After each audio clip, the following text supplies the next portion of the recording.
this booth when I speak to these groups, and I pour in your youth, and I teach them in faith, and I raise them in grace, while we sit at your feet, and while we bow at your face. Got our hands in the air, and we giving you praise. Got your word in our heart, we understanding your ways. How you loving us so forever, we are amazed. Even with hell being raised, people are still being saved. Cause your word is spirit, and your word is life. Jesus is the Christ, Messiah, sacrifice. Cause of you I'm changed, I'll never be the same. And your love ain't strange, I'm so glad you came. Your peace and mercy covers me. Your love it hovers over me. I once was lost, but now I'm found. Your amazing grace, it holds me down. What's up, family? What's up? What's up? What's up? What's happening? It is your boy, Tony B, welcoming you to our last show of the year. We will pick back up in January on the 31st, and I'll talk a little bit about that because we got a super dope guest coming on with us on the 31st of January in the year 2022. I pray and hope that your Christmas vacation was well as you journey into this upcoming weekend. Gary and I just wanted to come on tonight just to talk about, wrap up our year together. We kicked this show off, Message Mondays, this year. I think about mid-year, kind of split it up into like 6 episodes we do, and then we take a break and come back with another 6. And so we're looking to do some different things next year and some greater things as far as our dialogue and conversation is concerned. So thank you all for joining us here on tonight. My brother will be on. One of the things we talked about is being full-time caregivers, and that's what Brother Dotson is for his family. They are full-time caregivers working in shifts to take care of an elderly grandfather, and so that takes a lot of time away, but it's necessary work to do for families, and we just pray that our children will do the same for us as we get older and as we progress in life. So that was one of the things that we talked about, and it's been really helpful to see some of the things that he's been dealing with because, you know, I have an aunt who actually remembered me the other day on the phone who's been dealing with early onset dementia. And so there are days she does not know who I am. And so, you know, just having that experience of what caregiving looks like helps me to channel my prayers for my uncle and try to be there for him a lot more than honestly I have been there for him.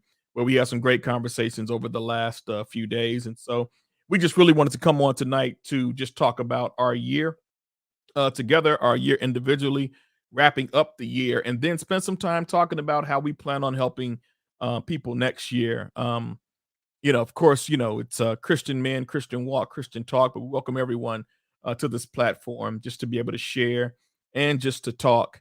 And one of the other pieces we're definitely going to focus on next year is marriage. We're going to spend a lot of time talking about marriages next year, Gary and I, because that's a passion of ours. We really love married couples, and we like to do whatever we can to encourage them and, you know, throw some jokes in there and a little humor every time we have an opportunity to throw some jokes in there and have a little humor. So with that being said, one of the things we talked about this last few months was dads and daughters and relationships and how we rear our daughters in a world that is seemingly so antichrist, that is just so busy. How do we rear our children, you know, in this world without being what we call helicopter parents, right? That was one of the things we talked about, had a good conversation about that. We had 2 parts to daddies and daughters. Thank you, brother Eddie Phillips, man. Please just keep tagging me in your stuff, brother, because I was in the office with a dentist today, Eddie, and she did not know about slavery in Latin America at all. And I'm like, man, you need to be on Eddie Phillips' broadcast. So appreciate you, brother. Definitely. But we also, one of the things, we had 2 episodes about dads and daughters and talking about us as fathers and being present in the lives of our children. And that's something that we're very adamant about and what we speak about. And we try to do counterculture. There's so much negativity when it comes around parenting. There's so much negativity when it comes around Black men in terms of parenting, that we're just here to shed a different light and speak truth to power on actually what's going on in the communities that we have and how we extend that love to other communities in what we're doing. And so my relationship with my daughter, I believe it's good. Do I think it can be better? Yes. Um, I think there's definitely some things I could be doing to increase our relationship. But the part of our dynamic is like we're all homebodies, right? Like my daughter doesn't need to kick it, my wife doesn't need to kick it. I don't need to kick it. We are comfortable being in the house around each other. And it's kind of crazy because we could be in the house, I'll be in my office, my daughter's doing her thing, my wife's doing her thing. Let one of us try to leave the house. It's where you going? What are you doing? What's happening? How did this come about? And it's like, well, we've been in the house. I just want to go out for a ride. Cool. We coming or I'm coming, right? And so you get this different dynamic. My daughter is a teenager, and so when I first got her cell phone, man, I had monitors on that bad boy like crazy at a software program. But as she's gotten older, um, and this is a parental challenge. It's a parental challenge to trust and verify, right? And so I'm raising my child up in the fear of the Lord. She says she's a believer. I believe she's a believer. And so I took off what I used to use to monitor her phone. I don't use it anymore. And was I hesitant about it? Yeah, but I also know that parenting, man, it's tough, right? You don't trust your kids at all. You end up having a noose on them. I probably should not say the word noose, right? You end up having a lock on them all through their, younger life. And then when they turn 18 and go off to college, because you had such a grip on them, they just lose it, completely lose it. So, I think one of the things I've worked to do as a parent is build trust in our relationship and let her know that she has to own her stuff. Period. I can't own your stuff. You got to own your own stuff. And so that's some of the things we talked about this year. One of the other big pieces we talked about was, am I my brother's keeper? And that comes in terms of just being there for our brothers when we're up, when we're down, when we're right, when we're wrong, when we're living holy, when we're living in sin. Not necessarily inserting ourselves, but it's if you're in a relationship with somebody, you definitely should be your brother's keeper. And it's not just about, being in sin. It's about, are you there for them when they're going through? Are you there going for them when their mental health space is not doing well at all? And so those are some of the things, man, that Gary and I have talked about and spoken about this year. And we try to leave you with some words of encouragement, some words of empowerment that will really push you to go forward. Men are really just in different spaces, right? Um, when you have DEI going on in the workplace, a lot of that DEI, as we've seen, is really split up, right? And so you do have a lot of Black women whom one I support and who are being placed, in these positions.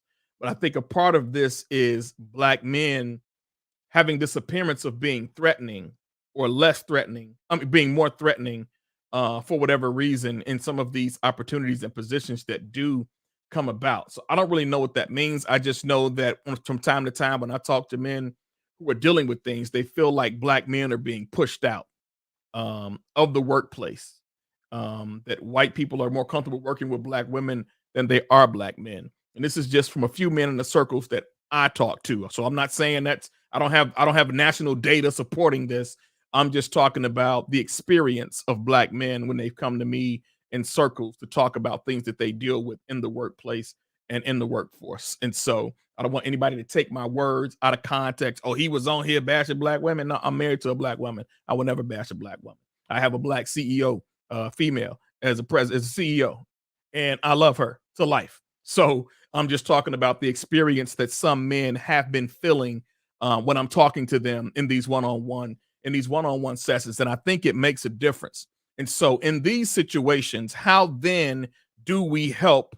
And I work with a lot of younger Black men in the workplace. I spit game with them all the time, and I talk to them and I encourage them in their role, in their capacity, and what they're doing. It really gets tough when you don't want to necessarily play the gender piece, right? If you have a boss who happens to be a woman and she's coming down on you, I had to tell one young brother, I said, well, let's get down to the core why she's coming down on you, because take gender off the table. Let's just dig into the issues and let's just find out what's happening. And in those conversations, I've been able to lead and guide them in a different way, in a different direction, what was going on with them in their role, and to see them. Some moved on, some lost their jobs for whatever reason. I don't get too close into the details because at work I tend to mind my own business lately. Like I've been burned too much myself. But being there for my brothers. I'm gonna say this, black man, and I'm gonna say this, white man, all the men in my circle, Latino, black, white, whatever you are.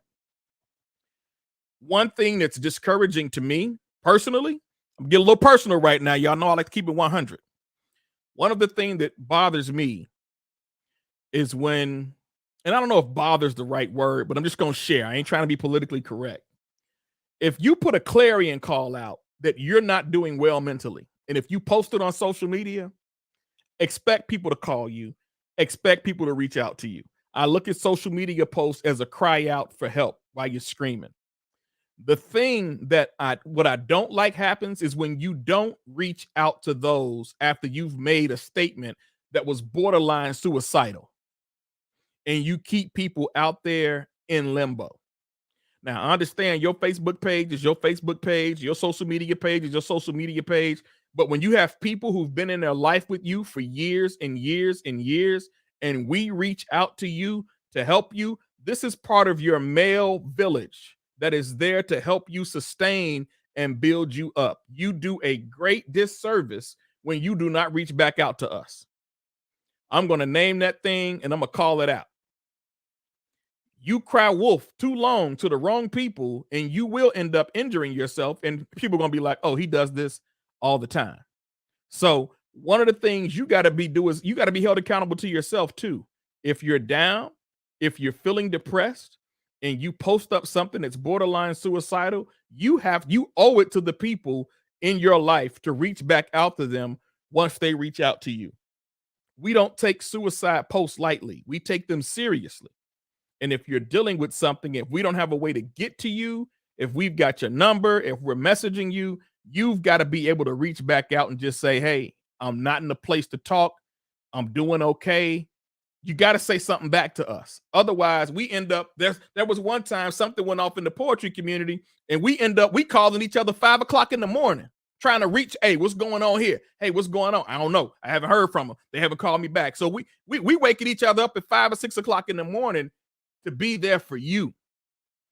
We owe it to each other to pick up the phone or send a text message or respond to a text message and just say, hey, I know I put up this post, man. Y'all just keep me in prayer. I'm good. I'm not in a great space, but I'm okay. I'm not going to hurt myself. Hey, I'll show up at your crib. I had a police with me waiting for me. That just shows the level of love. And I've had to experience that this year. I had to show up at somebody's house, leave, call the police to get advice on what to do. They said, go back to the house, call the police. Wait for them to get there. Now, eventually, this person did end up hitting me back right when the police was pulling up, which I don't really care, but it's just like, don't leave people out there, brothers. When you're hurting, you gotta reach back out to us. We're here for you. We stand with you, and we stand by you. One of the other pieces we talked about was the Beatitudes, coming from the sacred scriptures of the Holy Bible. And we just talked about Christian living and how we should be living as Christian men daily with our eyes, especially those of us who are married and for those of us who are single, in our holiness. Not here to debate, I believe, what the scriptures say. And so, when it comes to things like, fornication, I can't tell you what to do. I can just tell you what awaits you if you do it. Right. And so when we talk about living a life for the Lord that is pleasing to him, then we talk about things like that to help you stay encouraged in your walk. Christian living, loving and not judging. And I don't know if I shared this story. My brother and I, man, we were at odds for years because I was just, I was the younger brother, but I was always that like go-to dude, and I was always controlling, and so I had to learn to just stop judging people and start loving. I'm telling you, when I started loving my brother and stopped judging him, and we haven't had an argument, I think it's close to 7-8 years now almost. I was like, wow, what a normal formula. Love more, judge less, and relationships work. Love more, judge less, and relationships work. I'll say it one more time. Love more, judge less, and relationships work. With that, we talked about mental health with a capital MEN and HEAL. Men heal. So this is one of my challenges, and it aligns with my purpose work. Not sure how I'm gonna get it done. I had a setback with the IRS with my 501 this year. Paid a lot of money to get this done. So to have what happened happen, I'm still unsettled about it. But I got to move past that, continue to do what I'm called to do. My purpose is to assist people, specifically men, who are bound with childhood issues and who are unable to move on with their future because they're still holding on to glimpses of their past, whether it be from dad being missing, whether it be from mom being missing, whether it be from situations that came up. That's my purpose. That's how I glorify God. I'm going to use spoken word and storytelling to do that for those who are ready to engage in that level of personal reflection and personal healing. That's what I'm going to be on for 2022. With that, it caused me to open up a lot. It causes me to share a lot, and I don't mind doing this. I said in one of my spoken word poems, please don't stop me from telling my tales. I don't mind sharing my tales to pull a child from their living hell. So that's what I'll be working on in 2022. And if there are sisters out there who are in the same category where you're stuck with these issues from childhood, I don't have all the answers. All I have is a God who's granted me with his Holy Spirit that gives me wisdom on how to engage people, and not necessarily I'm not a counselor, I'm not a psychologist, but I love to hear people and I love to get them to share their stories and put their stories back to them so they can take their own accountability for themselves. And so those are some of the things I'll be delving into as we come to a close of this end of the year. January 31st, 2022, I'm bringing in a heavyweight. This heavyweight's name is Dr. Nicholas Pierce. He's going to come on Message Mondays with me and Gary, and we're going to talk specifically about his book. Now, his book has sold approximately, I think, 10,000 copies. Yeah, I'm not satisfied with that. And I'm not satisfied with that because The Purpose Path by Dr. Pierce is probably one of the most phenomenal reads I've read in a very long time. This book back in 2019 set me on a mindset to figure out what my purpose in life is.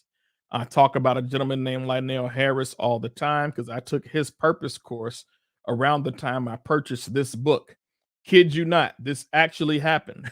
When I showed up to this purpose course, there was a young man who attends Northwestern University who had his book, The Purpose Path, with him. We had it together. So when he pulled his out, I pulled mine out, and I was like, bruh, this. He's had the opportunity to be under Dr. Pierce as a professor at Northwestern. I have the distinct privilege of being alongside of Dr. Pierce under his guise as an assistant pastor of our church. But when it comes to this book and this work that he has done, I think if you are in a place where you're trying to figure things out, it's probably the book I would turn you on to. I've purchased this book for people in my life. I've got to purchase another one for my current mentee that I have through another program while I'm a mentor. But I say that to say I cannot wait to sit down with him in January to hear him open up to the people. I'm trying to increase my brother's sales by at least 70,000 by the end of the year. That's just me. Maybe he'll bless me for that. I don't know, but I think we can do that. So that is all I have, people. I want to thank my sister Crystal for always being out here, always supporting me and brother Dotson. Crystal came on with us, and so she came on with us. She is getting married in the near future, and so we're very excited and happy for her in her engagement and her marriage that'll be coming up, as well as her house hunting too. I don't supposed to share that with everybody, but I'm telling them so they can pray for you, Crystal. That's all I'm saying. So, but thank you for supporting me and Gary in the work that we do and in the work that we are doing. I appreciate you all. So, Gary, again, he had a tight schedule tonight, unable to hop on, but I appreciate you all for supporting us. What I need you all to do in the coming future, though, I need y'all to share this video, share the links, post them on your page, tag people. I need people to subscribe to my YouTube channel that this video goes to, The Endurer, Endurer1 on YouTube. I would love for you all to subscribe to my channel. So I have 2 pages on Facebook, Tony Briscoe Live and The Endurer, which you all support. May consolidate those into one. But I don't know. I'm writing out my plans. I'm getting ready to start a new vision board before the end of the week hits. Got a lot of things I need to do for FY 2022, and I've already started some of those things. With that being said, if I could do a close of the year prayer for you, that's what I will do now.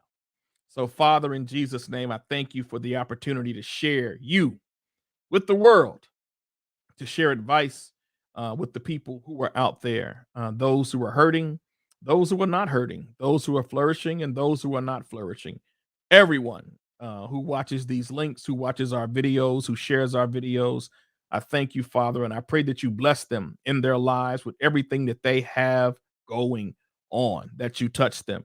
A lot of our family members had their first Christmas without their loved ones this year, a lot due to COVID. And so I pray, God, that you will continue to heal them as they continue to go through this year of first without their families. I pray you bless them. I pray you strengthen them. I pray you wrap your arms around him. May the blessings of the Lord be upon each of you as we go into FY 22. Happy New Year. Merry Christmas. I said Christmas. Merry Christmas.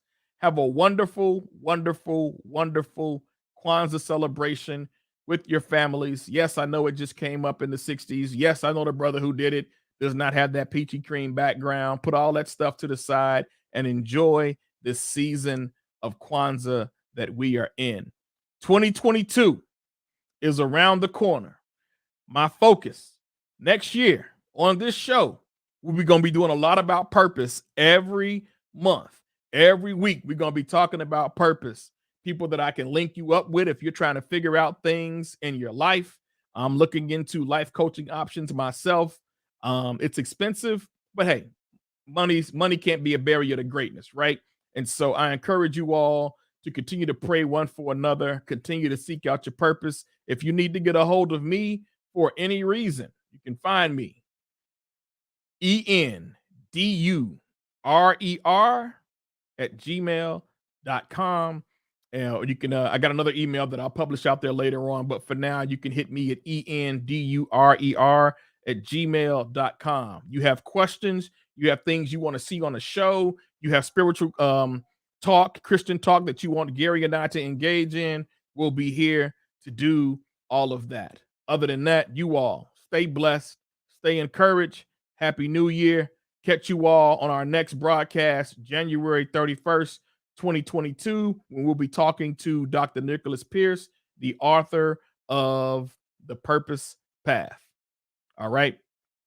Gary says, yes, we need to get on that from the start, especially as people take on New Year's resolutions. Yes, they don't compare to having a clearly defined purpose. You're absolutely right, brother. Appreciate you, man. Love to the fam. Know you got a lot going on tonight. Other than that, fam, we will talk to y'all soon. Catch y'all January 31st, 2022. Dr. Nicholas Pierce will be here live with us. Thank you. Take care. Be well.